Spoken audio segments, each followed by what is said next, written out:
Dalvin Cook was going to hold out unless he didn't. He didn't.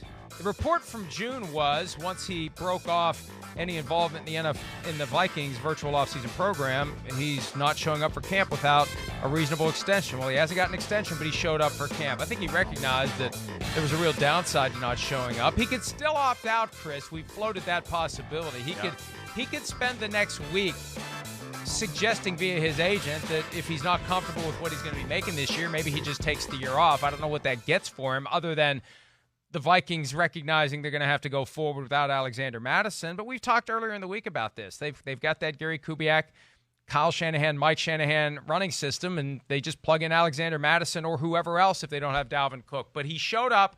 We have that clarity. But we also know he's still not happy with his contract. Will the Vikings say, hey, your contract is what it is. You make $1.3 million this year. We take it up next year. That's all to be determined.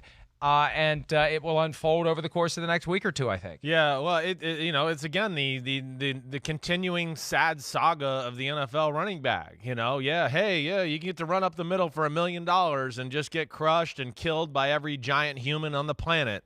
Okay, you'll be damaged goods next year, so we'll have to take a little off of what you ask for next year.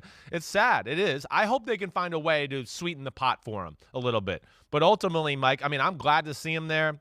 I think it's the right approach. But, Mike, I really think you're spot on. I think he realizes, whoa, we got a pretty good team. They know how to run block. Kubiak understands how to run the football.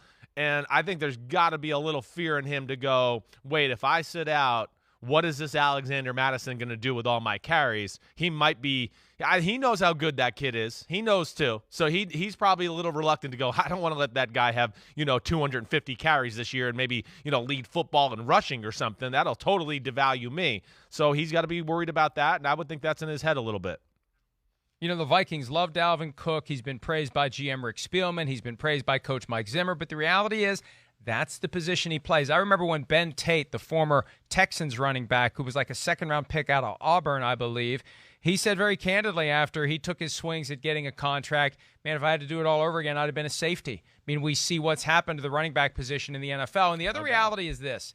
Very rarely does a running back get big money from a second team. If you're going to get big money, it's going to be from the team that drafted and developed you, and we'll see what the Vikings will pay Dalvin Cook, if anything, this year. May have to just get through this year and take it up next year. All right, when we return, we're going to take up some quarterback issues. A number 1 overall pick is signed. Aaron Rodgers digging at a scab from April. Patrick Mahomes spending some of that big money that he got earlier in the month. All that and plenty more as we move into hour number 2 of Pro Football Talk Live on this Wednesday edition. Rodney Harrison also coming up in about a half hour. We'll be back with more right after this.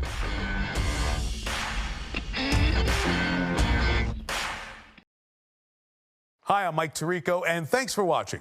Make sure to hit subscribe for the latest news and highlights from NBC Sports.